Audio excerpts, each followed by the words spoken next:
Hey, this is Alex Head, founder of Subtext Radio. This is Subtext. Please go ahead and click the like button and the subscribe button. It really helps us to reach new audiences and promote the artists that we work with. Hit like and hit subscribe.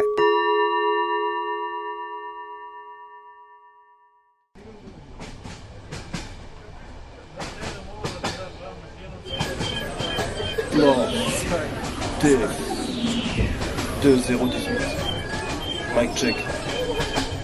Plovdiv, Bulgaria. Today we're exploring work as usual. We're trying to get something done, trying to get it to work.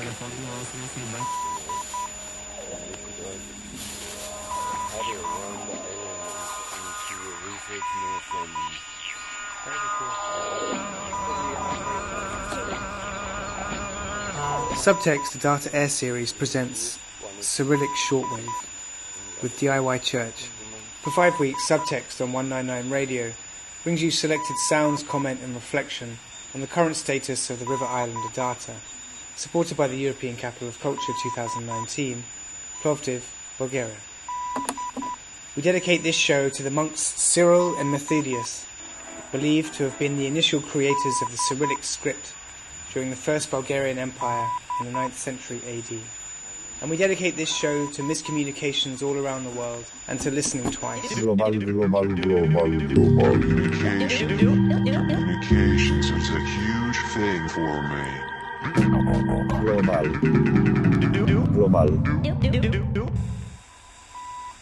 This week, Subtext and DIY Church Radio have worked together with others from the Adata AiR residency and the Adata Island itself to bring you a series of joyful incoherences, linguistic slippages, and detuned frequencies of labour and nomadism within the post-89 educative landscape, including material from our open radio studio during the Krpana festival last weekend, an interview with the CU29 gallery owner that hosted us, Belazar Dimchev, and special guests Stefan Welteler, aka Zip Sonic, and Sophie Inman.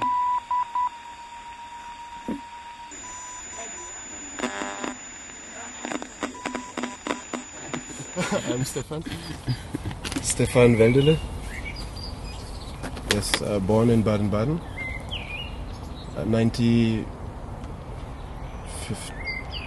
85. Father German, mother from Cameroon. Grew up in Niger, half of my life, other half in Germany. So I stay in Karlsruhe now. I'm an artist. Or perhaps not. Something like that. I'm Sophie, and yeah, I'm also artist. I studied with Stefan. And you also work together? Yes. It's more like Sophie's interacting a lot in the off space, and me too. So sometimes we just Connect and work together and combine our ideas. Yeah. You're both living in Karlsruhe? No, I don't have a permanent place to live. I'm more traveling. So you're homeless? Maybe. I'm a hobo, maybe. What's a hobo? People who walk around looking for work. How is this for you between the two countries or the two cultures? Amazing. How was it? I grew up in a foreign country. My parents were foreigners there, either.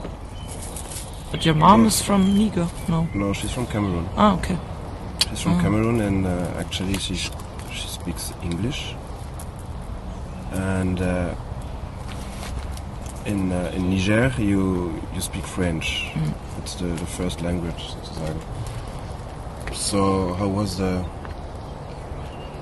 It was a totally shock. Actually, I think like since 1 year, I feel like I arrived in Germany now. When did you move back? 2001. Okay. And did you already speak German, or did you have to learn? Yes, a bit. In school I had German, and my father spoke with us. So we had some connections to the language. but actually, yes. Are there other languages in Niger? Yeah. In Niger, yes, like Hausa, like German, like Pearl, like Gormanche. I mean, there are a lot more languages, but these are the biggest ethnic groups living there. Also fighting each other, right? Yeah, and yes, what I said yesterday, it was amazing because it's like a big melting pot there in the capital. So everyone speaks French. Everyone there speaks like 5 languages. Like, yeah, it's amazing. It's so amazing. And you speak like broken French, something like that, maybe, where you mix everything together, like International French. It's like an international French, like bastard language, nearly. Yeah. But I'm not so happy because I forgot nearly everything. But if you go Arab back, it's also. probably... I didn't learn, but you spoke? Yes, people speak. Yes, like 90% of Muslim people living there, and Lebanese people also, Algerian people also a lot. So how did you learn it? You picked it up on the street? Just or? pick it up, yes. Yeah.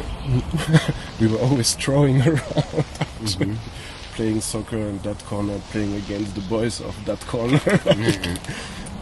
Yes, it was amazing.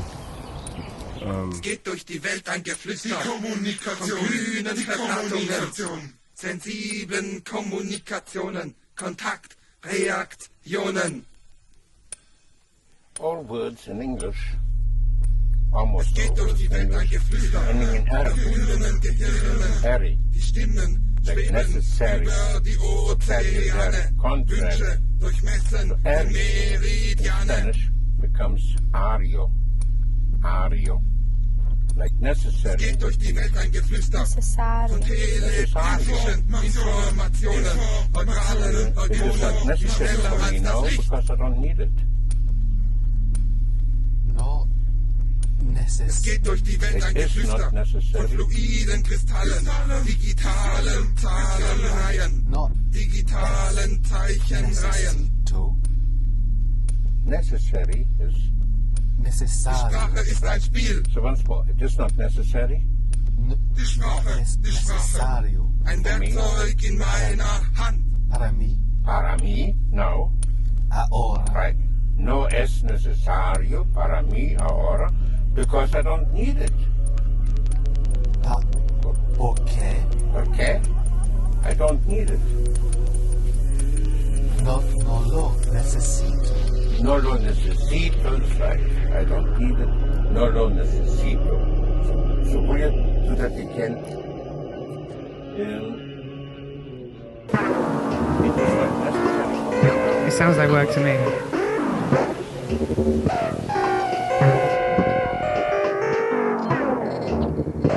Yeah, the tape player is working. It's working. Yeah, it's working. The radio is working. The microphones are working. The tourists are working.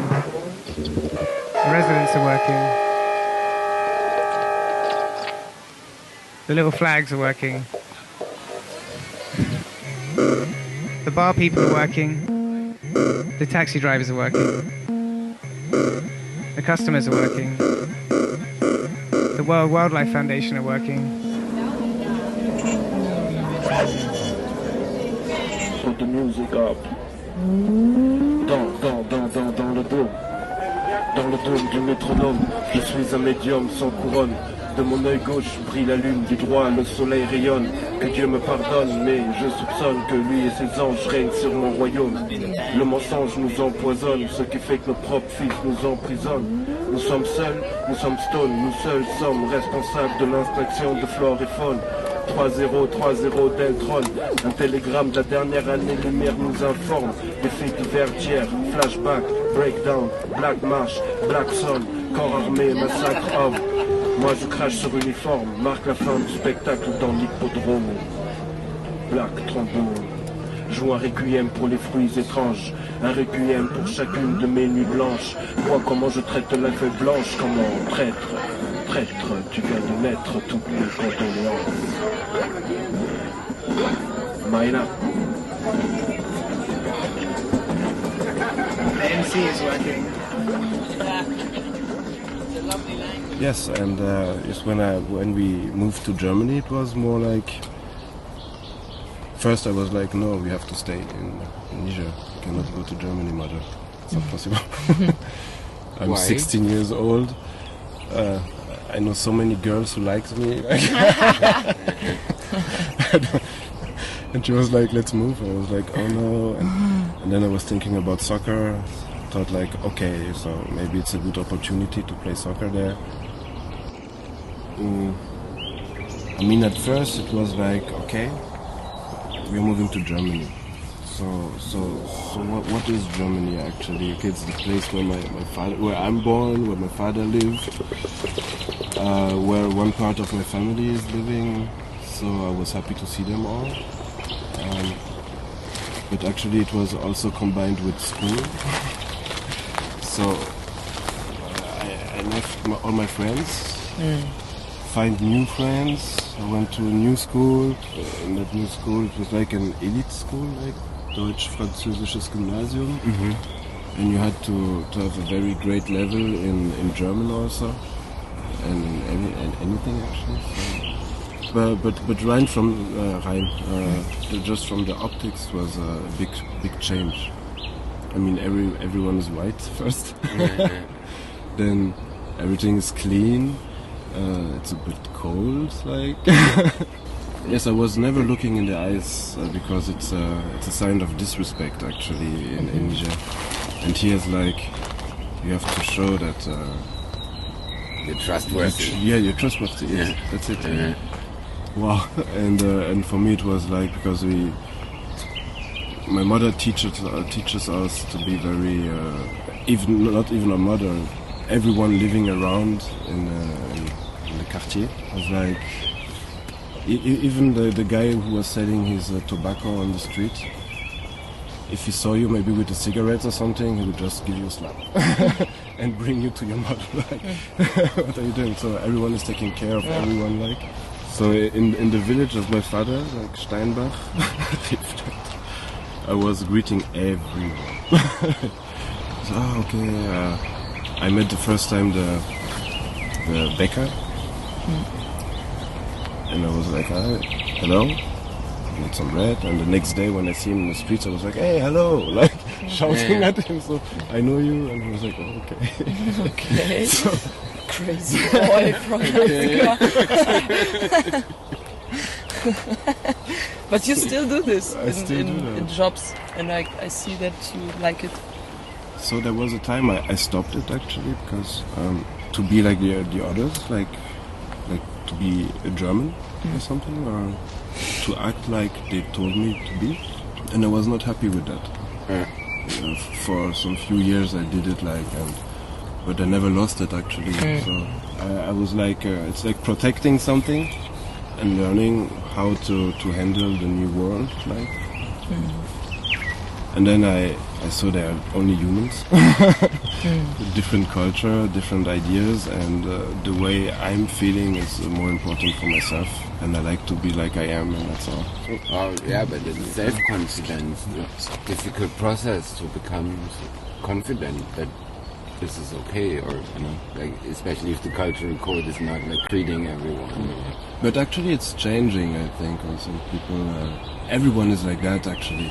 Yeah. But yes, that's what I see. And I mean now in Karlsruhe, where I'm living, the place I'm living, it's like called Südstadt of Karlsruhe, and it's like it's the neighborhood, so everyone knows me. I know everyone. It's like, and it's there's not many people I say hello to or where you have a conversation in the house. Usually it's very anonymous and people just quick hide in their apartments and stuff, and sometimes I kind of miss a little bit that we don't know much about each other. And then how did you get in art school? You just Or how did you come up with the idea of going to an art school? I was always drawing actually, and I had a job as a nurse. How do you say nurse? And I met an old guy, like an old painter. He was like, "Oh, my name is Bernd Noten." Okay. He ordered some wine. He always wanted to drink wine. Like I had to give him wine secretly, and I was used to do it for him. Like, okay, here, good edel. I was like, you have a very artistical name, like Noten. Are you an artist? And he stood up, like, put his hand on his heart, like, I'm an artist. Yes, I'm an artist. I was like, I'm also painting. And he was like, you're painting, so when I go out of the hospital, you can bring me your paintings, and we can speak about. I was like, okay. And when he went out, I brought my paintings, we had the coffee, he saw my paintings, like acrylic on canvas, and a lot of portraits, and he was like, bleh. What are you doing? Okay, we have to start from the beginning. So he showed me Goya, Rembrandt, everything, and painting with charcoal on Ingres paper, and for 1 year, like, and really, yes. wow, cool. And we went out in the nature. He showed me like what is stone mushroom, fiddling everything, drawing stones and rocks like Cézanne, and sky, but only with charcoal actually. Like, very interesting. And then he said, okay, now you can make a mappe and you can study art. I was like, what is studying art actually? Yeah, but I have no baccalaureate, I cannot study art. I was like, no, you can make a test, and Begabungstest, wie das heißt. And just apply in Freiburg, there's also an art school. I was like, okay. So I put my things together.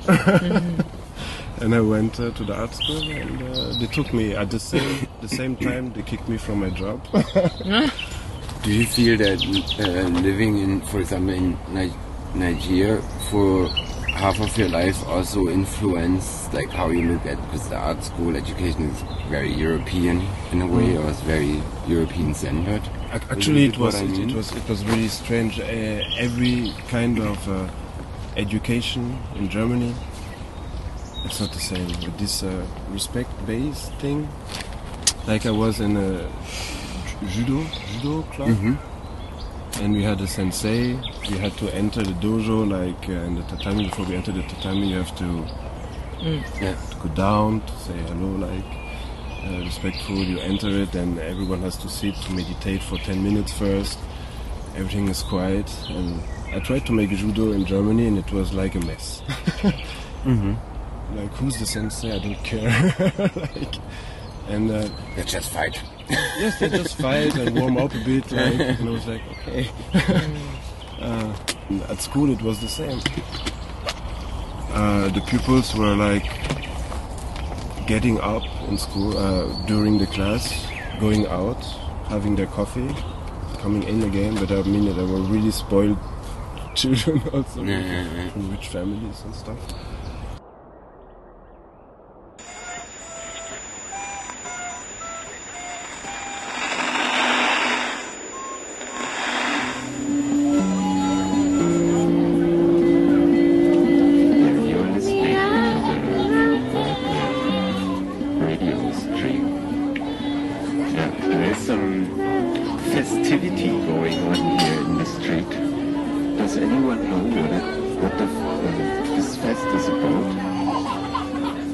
It's going on. It's a crafts, music and work festival, and today we're exploring work. Okay, so we're working here. We're at work, and so is everyone else.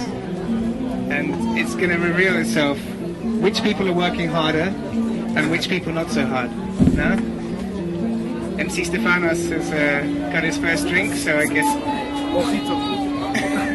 Zipsonic. Someone had to make that. Zipsonic. Zipsonic, huh? Cheers.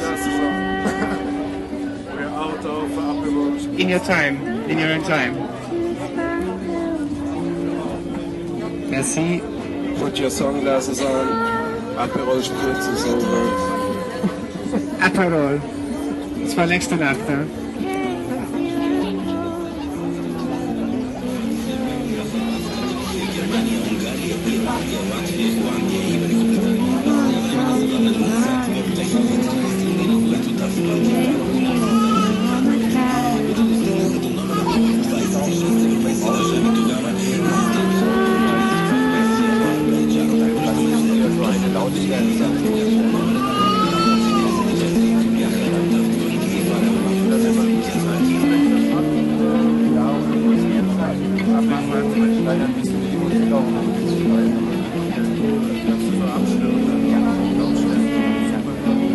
Is it working?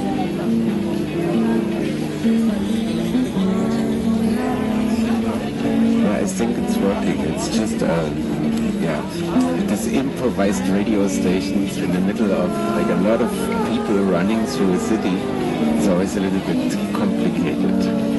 Yeah, full pros.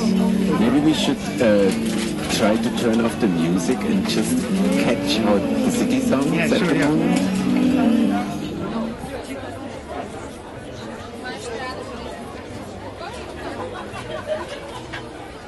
I'm afraid it doesn't work so well.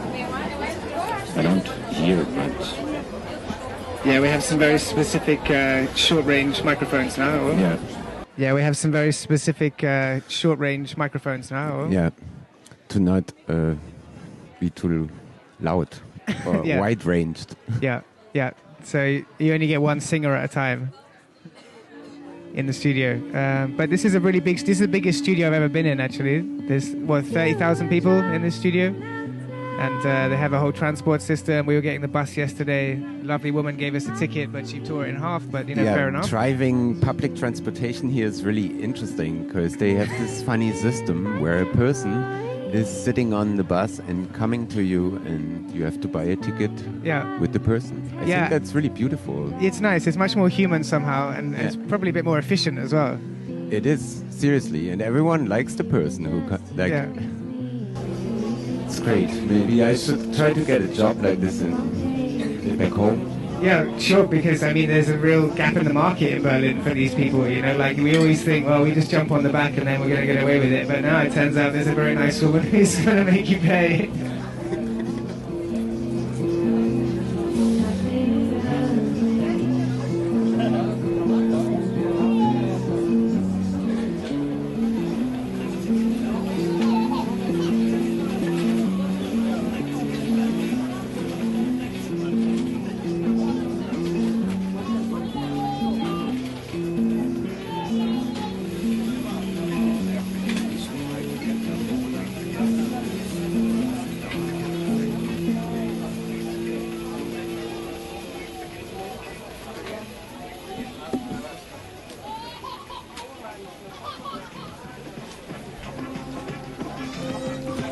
So we're joined now by the owner of our temporary street studio and the CL 29 space. It's a very nice space. I've been in here many times, a couple of times last year at least to see photography exhibitions. What's your name, please, sir? Velizar Dimchuk. And how long have you been running the space? 3 years. Yes. In the last 3 years we're actively working here. Yes. And what do you need to run the space? Like, what is it? What are the conditions, or what are the requirements? What are the basic things that you need? It's quite different. I mean, it's individual. Sometimes I'm inviting people to make some projects and exhibitions. It's sometimes someone invite me, organizations or bunch of artists that would like to do something here. So there is no written rule. There is no written. Sorry. It's very low. Very low. Sorry about that. It's my first time on a radio show. Okay, great. So there is no rules. I mean, it's individual. It's quite different every time. So basically, I'm doing the selection. I'm something like a curator. I'm a visual artist, graphic designer. I'm running this space. I'm a kind of curator, and Yeah, sometimes I'm inviting people that I like, artists, to work with them. So I'm really enjoying. It's really nice. Yeah. Are there many office spaces in the city? I don't think so. I think that's the first space in Kapana, in this creative district. But when I say the first space, I mean the first contemporary art gallery. There is many gift shops and small galleries, but they have a different purpose. They doesn't show contemporary art. Yes, I would say it's the first place like that in this area. Yeah. And presumably you've seen the area change quite a lot in the last couple of years, because there's sort of waves of change, aren't there? Yes, it's totally different right now, which is very nice. Before that, it was just an empty district. It was a parking and a toilet in the center of the city. Now it's very live, it's very vibrant, which is nice. So I was waiting the right moment to do that with my parents, because I lived here for the past 20 years. Yeah. And now in the last few years I have the opportunity to run this space. So I'm really happy, really enjoy it. Yeah. And what are you showing at the moment? Right now we have two Bulgarian artists that they live in Paris for the last 3 decades, 30 years.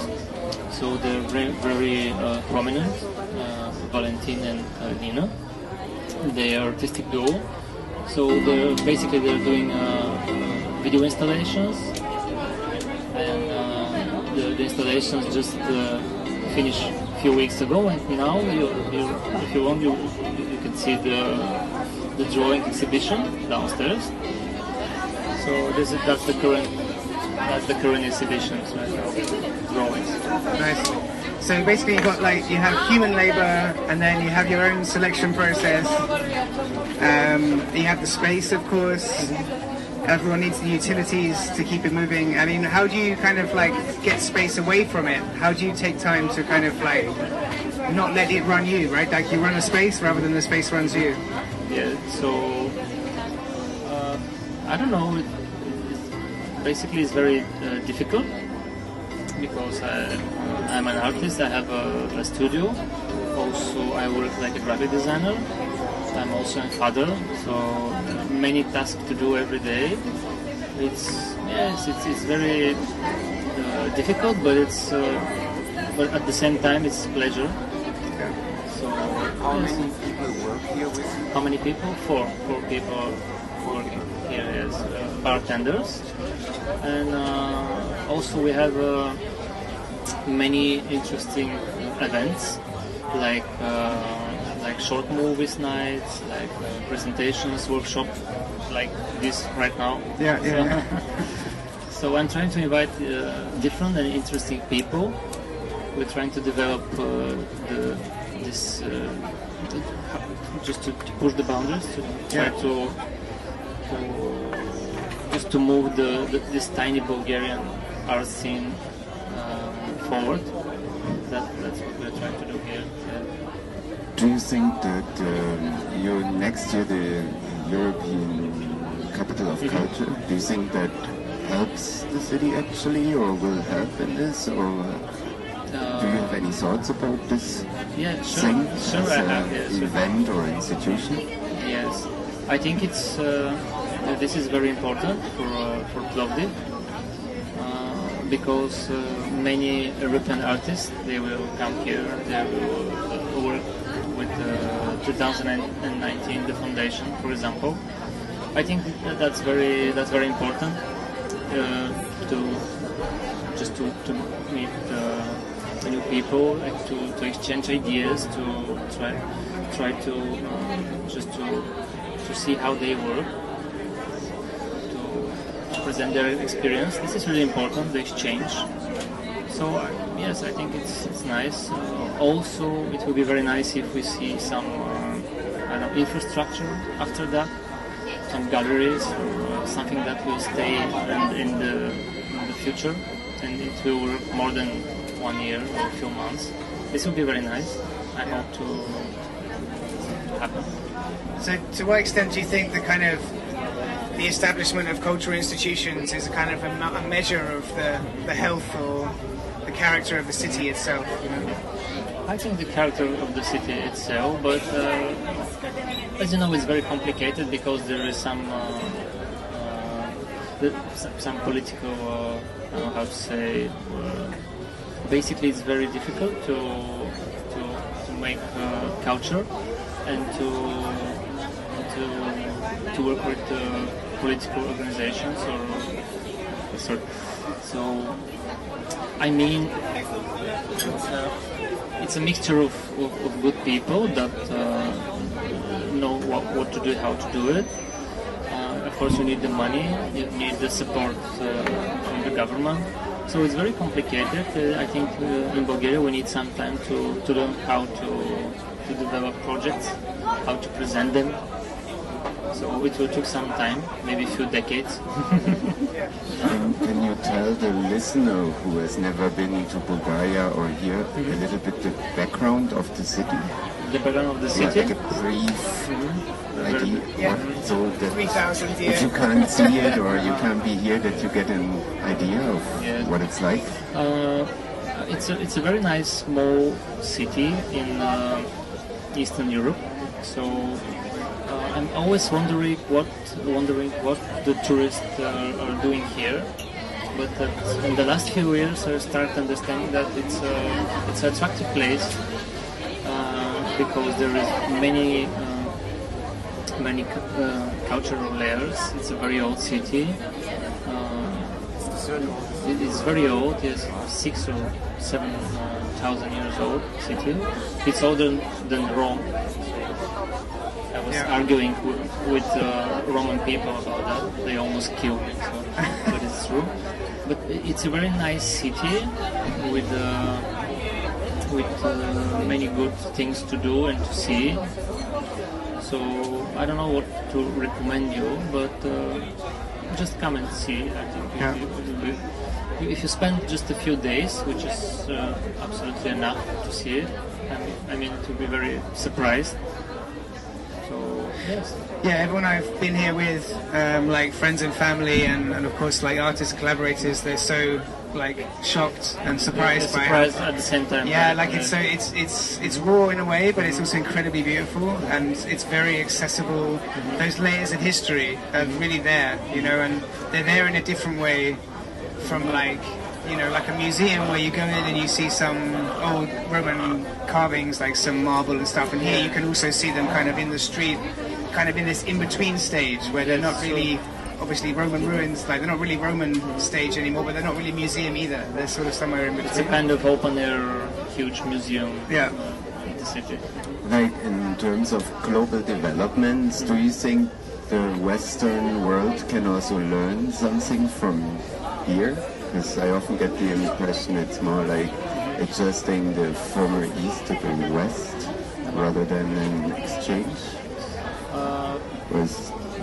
You see what I mean with it? Yeah, I mean, I know what you mean. It's a very difficult question. I don't know what we could give to the Western culture, but maybe I don't know. There is so many things to develop here. We have to build so many things right now that I think right now is the opposite. We learn from the Western culture. I don't know, maybe we could learn them how to work with passion and without money. Yeah, exactly. Yeah, absolutely. We're happy poor artists here. Yeah, which is like it's not a complete coincidence somehow that we end up here. It starts to feel more and more like you are opening the space for alternative things, and we're also living in these kind of in-between zones of production, or like precarity it's called as well. I know it's not easy. It's difficult everywhere. Artists all over the world are struggling to present ideas, to find money to do that. I know that, but here is much harder to do it. Yeah, it's another level. I don't want to complain right now. I'm very happy gallery owner. Don't get me wrong. Yeah. I'm trying to be realistic. Yeah. Yeah, thank you for sharing your realism with us. Thank you guys. Bye. Ciao. Okay, we should have some more music. I hope I turned the tape. Thank you. I'm not sure. No, I did not. Okay. Channel number 3. Turn it up. Maybe. Are you on the box? It doesn't work. So professional. It's so complicated in the street. I'm sorry. This is very inconvenient. Okay, it should work now.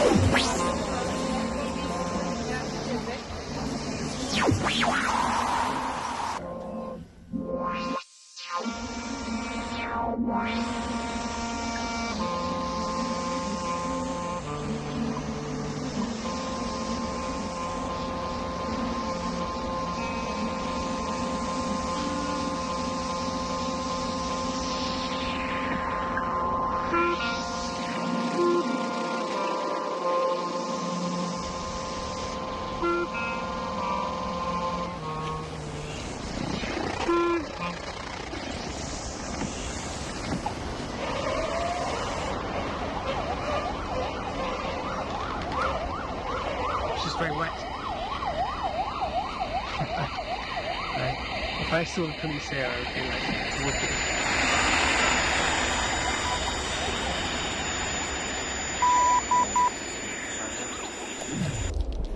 When life gets tough, put on your boxing gloves. Yes. Just opening up some fortune cookies here. I see a little au revoir. Are you a sports person too? I was kind of, yeah, but now I don't do anymore. Yeah, I started to do athletics when I was 4 or 3, I guess. So, but in a very playful way, and then later you just keep on doing it, and then you get better, and then you get better, and then you're stuck in this pro sport thing and train 5 days a week, and on the weekend you have Wettkampf. Competition, yeah. Yeah, but when I got 16 or 17, I was every Friday and Saturday we went for a party, and then I was a bit stuck, so I didn't get any better, and yeah, and then I hurt myself when I was 19. I broke my ankle very bad, so it was done actually. And then I started arts studies, and then it was completely done. Do you see any connection between like trying to make professional sport and then switching to art? Because I hear this from a lot of people. Connection? Yeah, or is there any? I think it depends. I mean, if you want to be a professional sports person, you have to be so focused. You have to stay focused and very, very strict to yourself and self-disciplined. Somehow, yeah. And I mean, if you want to become like a big, huge artist and art teacher, professor, I think you have to maybe have the same character to follow your line and to do your thing and to really do shit on what's going on around you, maybe, and don't care about other people. Very selfish. Being good. Egoistic. Also. Yeah. So maybe yes, but for me it was cool because this sport thing more influenced my way of art. I think I'm very interested in acting, or most of my art is influenced by movement. Speed, yeah, and also to make these traces visual from doing something. And, to preserve them so you don't see the action, but you see there was something happening. Very fast. Very fast, yeah. Yeah, like trace of fight. For example, yeah. In here, in the city, are you also making an art piece? Or you are here for this European capital of culture? Yeah, that's it. We applied together for it, and actually she invited me to join her for this thing here. Do you already know what you do? Or? Not yet. No, not yet. Some few ideas. Actually, this island was like a plan to visit it also. And There are some interesting spots in the city. So Yes. we applied because they wanted to know if you want to work in architecture or landscape or nature or some topics, and maybe try to catch that feeling. Okay, there was something before us here, and and I like this. Oh, sorry. no, it's okay. I like this amphitheater. They just found it 50 years ago, and it was a basketball field before. Because Sophie is a great drummer and a great guitarist, actually. Like, she played in several bands. I'm better on the bands drums. and punk bands. And I was like more in the rap movement. Like, he's a great songwriter. Maybe we can work together here. Wow, nice. And make some Bulgarian stuff mixed up with everything. Yeah, because it's so cool to read all these Cyrillic letters in your own way of reading. So, like some fantasy pronunciation, and nobody understands, and you don't understand. It's so cool, and you can maybe translate real words into some phantasm words by using their alphabet, but it makes absolutely no sense.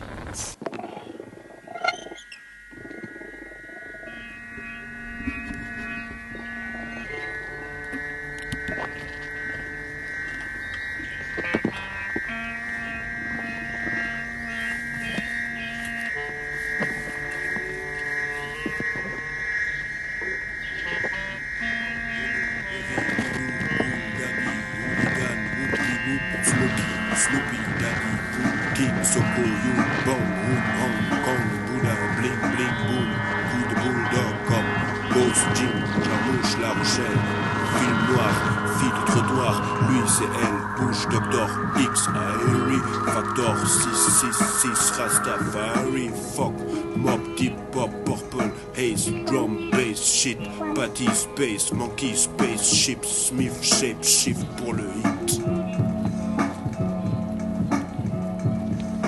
Boudoué, boudoué, boudoué, joujoué, joujoué, joujoué, soukoué, soukoué, soukoué, bougoué, bougoué, bougoué. Yeah, so we got the cab to the supermarket near the island, right? Yeah. And the cab driver was really nice guy, gregarious, English speaker. And what was he saying about the graduates? That everyone was tooting 12 times. Yeah, when the kids graduate from high school, that's the tradition, to beep the horn 12 times. But also that he was saying that we're young and we're in Europe and we're free. Yeah. When you're young, you're free. The world is yours. And he said he was 6th generation, so from 1812, his family's been in Plovdiv, and he referred to like the Russian language as like barbarian language, and he was explaining how it was forbidden to speak English when he was growing up, so he was apologizing for how bad his really good English was, as he'd learnt as he was an adult. So. And then I said thank you. I tried to say thank you as Prosima, and he was like, no, don't speak the Russian language. And I was like, okay, thank you very much. And he was saying that he seemed proud of the fact that Plovdiv will be European capital of culture. And he was telling us about it, and you asked him if he thought it was a good thing, which he said it was. But then, what was he saying really about the kind of corruption, really, I guess? What he was saying about the financial complications of it. Yeah, he was kind of saying that it was great because a lot of the roads were being like fixed up, and there was a lot of infrastructural investment, also from the European Union, or he called it like the European Council, I think. But that's something which I haven't heard before. Well, it's something that you see. You see it everywhere. You see it at Sofia Airport. It's like these signs that big EU flags, and then it says something like, "Oh, this project is not to fight." I don't know what the wording is. This project is to deal with like social and economic disparities in Europe, and you see that kind of dotted around the city, actually. Right. But the issue being that like a lot of the money has just been embezzled from within different levels of the power structure, and that basically the politicians now in Bulgaria are like the same as the old, like the power from his perspective was still held by the people who were in power during the Soviet period. Yeah. So that even though there was progress, and he said, you know, I'm free now, I've been to Valencia, I've been to Rome. He had his little key rings and that. Holiday, yeah, and he can just sort of be more mobile, but ultimately there's still a long way to go. Fellow students. And do you live from your art, or how do you organize your life? I don't pay rent, so that's pretty good. Yeah. So I have spare time jobs just when I need money, but most of the time I try to live without anything. So, but I had a big funding in 2016, which was a postgraduate scholarship. So, and I didn't pay rent since then, so I could save a lot of money. It's like a conscious decision to live like this? No, it wasn't at all, but I got this grant, which was connected with a stay for 6 months in Paris, and I decided, okay, when I go to Paris, I quit my job and after when I come back, I find a new flat and everything like that. And then I suddenly found out when I met some other artists who got the same grant that it's next year and not this year. But I already had moved out from the flat, I had quit my job, I had quit my insurance and everything, mobile contract. So, and my now ex-boyfriend split up. And so I was completely not bound to anything. And then I decided, okay, I have 1 year for what can I do? And first, of course, I was a bit like disillusioned and depressed, but because everything was like fucked up. And but then it turned out to be really good, and since then, it was 2015 summer, I keep it like that. It's good. And I reduced all my stuff. I sold everything except for my car. I'm sharing with my family, but most of the time I use it. And that's cool, but I also have to say it wouldn't be possible if I wouldn't have my family, because my parents are in the Czech border area, so it's in the East Germany part, and my brother and his family is in the western part. So I have 2 stations where I can always drop in, and they don't ask where are you coming from, how long do you stay, they just, cool, you're here. That's nice. Yes.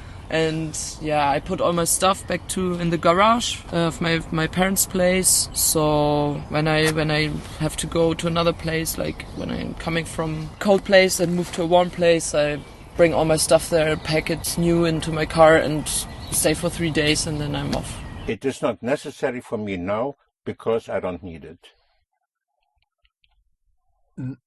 No es necesario. Right. No es necesario. For me? Para mí. Para mí? Para mí. No. Ahora. Ahora. Because I don't need it. Porque no lo necesito. Right. Porque no lo necesito. Yes. How would you say, I'm sorry, but I don't have it and I don't want it because I don't need it now. I'm sorry. Lo siento. It's a little more push. Lo siento. Right. Lo siento. But. Pero. I don't have it.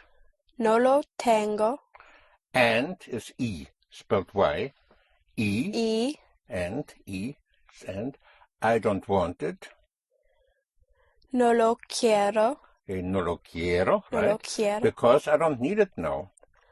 Porque no lo necesito ahora. Right. Universities are not fulfilling their needs. And we're asking you, what do you need? What do we need? What do you need to work? What is the studio anyway?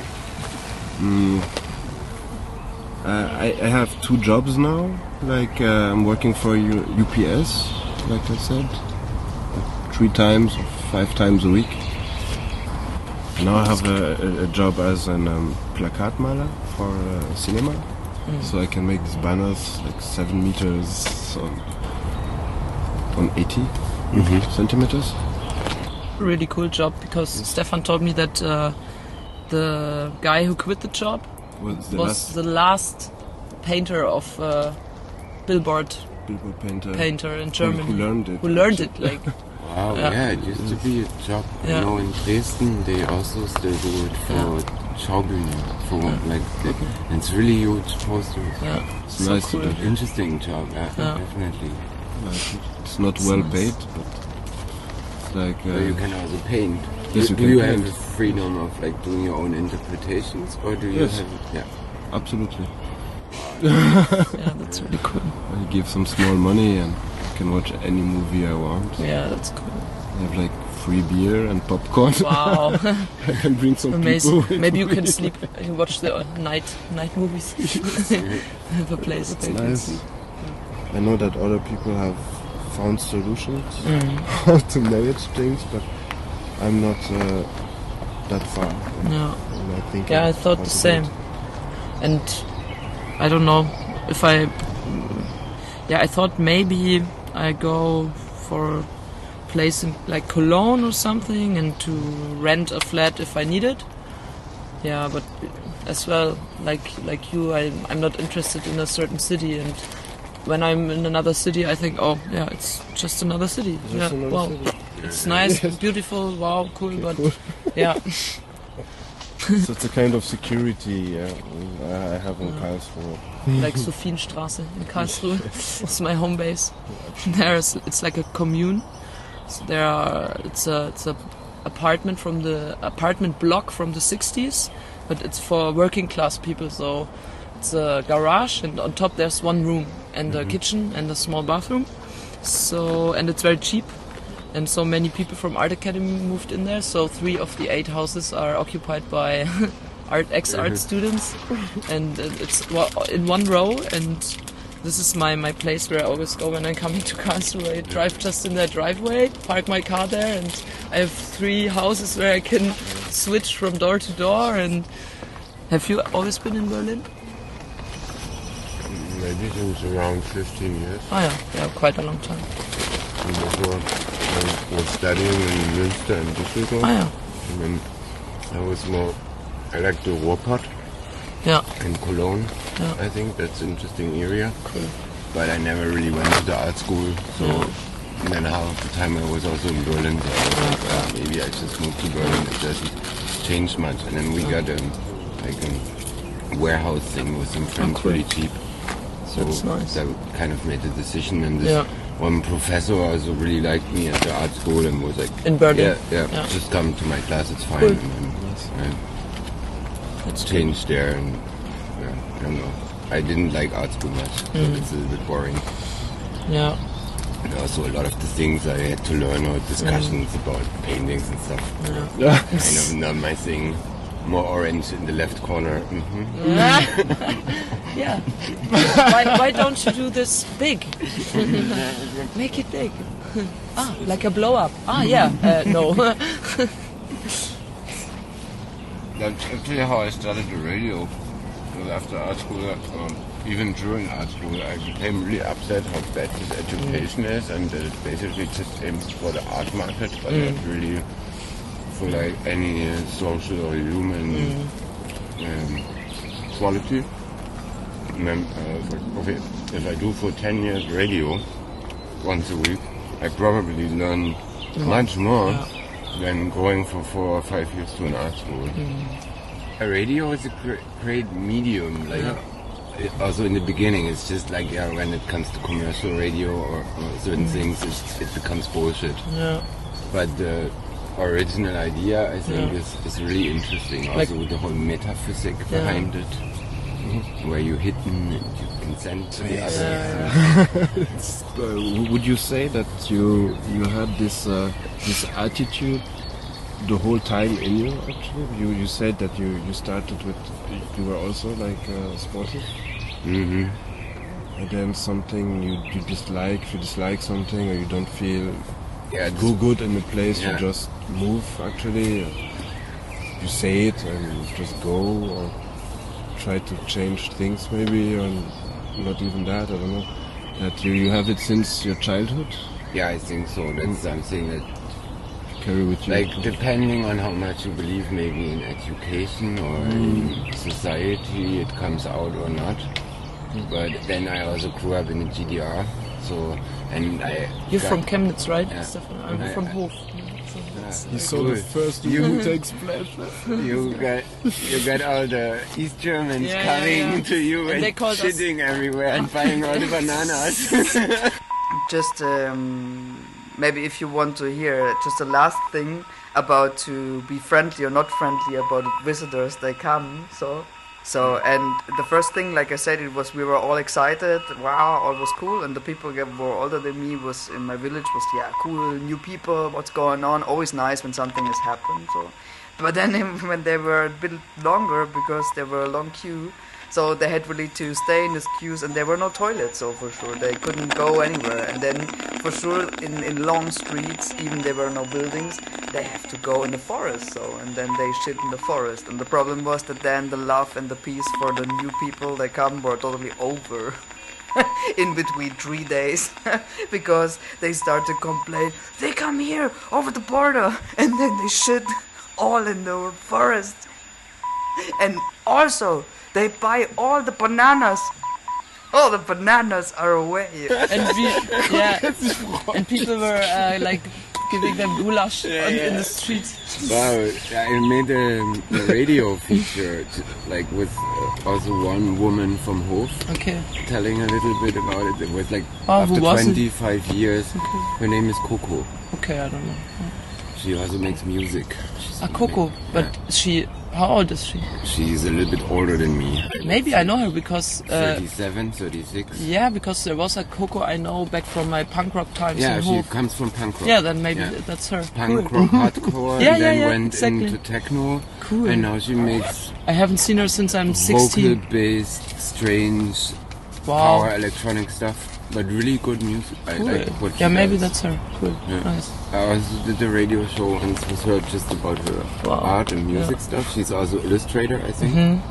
Mosquitoes. And and she told a lot the Western side. It was like after 25 years of the reunion, I did interviews with like different generations of East Germans and West Germans, and then also with a slightly focus on people who lived in West and East Berlin before the wall came down, because West Berlin was like an island and like everyone who didn't fit in the West German society would go to West Berlin kind of. So I wanted to revisit this, and then she told this funny stories about how the East German came and how they looked.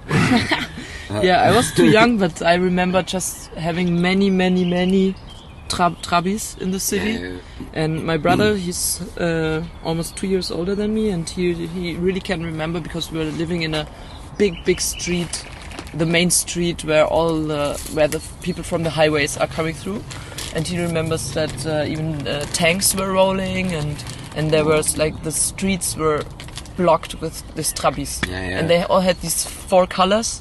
Yeah, and orange, it was green, orange, green, blue, white, and this ochre or something. Yeah. And it was so strange because they smelled like this Zweitakter. It was so. And I really remember seeing many Trabis since while growing up, and that our swimming pool, our bath was always full. It was always full, and it got the name. It became called Sachsenschwemme. Very bad name, but it was in the first years of the 90s. It was always occupied, really. Yeah, can you imagine? Coco also said they got forced from the school to stand on the side of the street and sing songs to the cars that came in the city. What? I didn't know that. These Germans. Hard. That's tough. So I think this, and then I got in school in like 1990. So every year half of the teachers had to go, new teachers came, and it was just like really useless education. And my parents became crazy about capitalism, money, career. And then I quit, like I think with 11 or something, and also with going to the sports school, and I realized I don't like that they're just into pranks and stupid bullies.